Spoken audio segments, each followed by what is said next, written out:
Hello everyone, good morning. তো সকালবেলা chia seed আর এই ড্রাই ফ্রুটগুলো ভিজিয়ে রেখেছিলাম, ওগুলো দিয়ে দিনটা শুরু হলো। গাছে একটা খুব সুন্দর ফুল হয়েছিল। তারপরে চলে গেছিলাম বাজারে। বাজারে আজকে তো ভর্তি ইলিশ, যেদিকে তাকাচ্ছি আমি ইলিশ আর ইলিশ, ইলিশ, ইলিশ। বর্ষা মানেই ইলিশ সুন্দরী। তো ভাবলাম আজকে সুন্দরীকে বাড়িতেই নিয়ে আসা যাক, যেহেতু শাশুড়ি মা আসবে আজকে। তো খুব এই মাছটা আমি ভেবেছিলাম, জানি না কতটা কি হবে, তো মাছটা ভীষণ টেস্ট ছিল। তো তারপরে বাজার থেকে নিয়েছিলাম কারি পাতা, পেঁয়াজ, ভুট্টা, লতি, ওখানে ক্যাপসিকাম, ঝিঙে, যাবতীয় সবজি যা যা দরকার ছিল। বেশিরভাগ এখন সবজি যেহেতু খাওয়া হয়, আমাদের একটু হেলদি সব কিছু খাওয়া হচ্ছে, তাই সবজিটাই বেশি আনা হয়। মাছ তো থাকেই ডেইলি, আমাদের মাছ মাংস ছাড়া হয় না, কারণ নিরামিষ এদের ভাল লাগে না। মাছ হলেও, এক পিস মাছ হলেও এরা ঝোল দিয়ে ভাত খেয়ে নিতে পারবে, নিরামিষ এরা কমই খেতে পারে।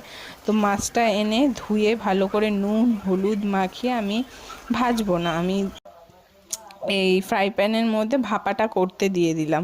তো সর্ষের তেল দিয়ে দিয়েছি, কালো জিরে, এখানে কাঁচা লঙ্কা আর সর্ষের যেই ভিজিয়ে রেখেছিলাম গুঁড়োটা, সেটাই দিয়ে দিলাম।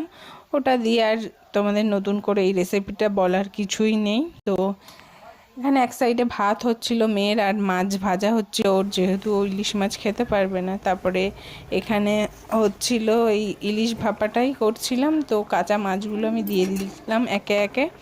তো তারপরে একটু হলুদ গুঁড়ো দিয়ে দেবো, হলুদ গুঁড়ো। তো এখানে আরেকটা রেসিপি করব, তার জন্য 4 পিস মাছ আর বেগুন আলু দিয়ে কাঁচা লঙ্কা দিয়ে একটা জিরে পাতলা ঝোল করব। এখানে আমি কড়াইতে দিয়ে দিলাম আবার সর্ষের তেল, কালো জিরে।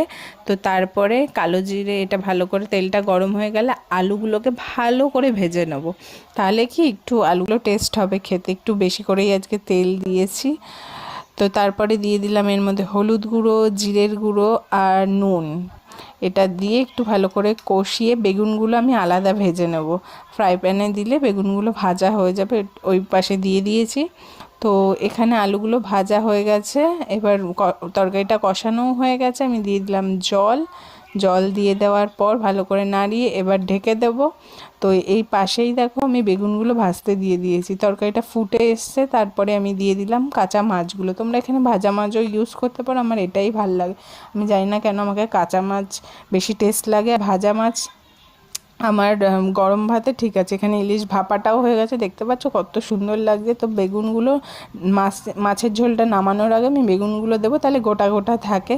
তো আজকে এরকম করে আমার দিনটা কাটলো। মানে আমার ফেভারিট মাছ হয়েছিল, তো খুব ভালো করে আগে খাওয়া হয়েছে। দুপুরবেলার লাঞ্চটা খুব ভালো হয়েছে। তো আজকে লাঞ্চে ছিল ইলিশ ভাপা আর ইলিশের বেগুন দিয়ে পাতলা ঝোল আর ভাত। সিম্পল রেসিপি ছিল। তোমরা কেমন আছো কমেন্ট সেকশানে জানিও। ভিডিওটা ভালো লাগলে লাইক শেয়ার কমেন্টস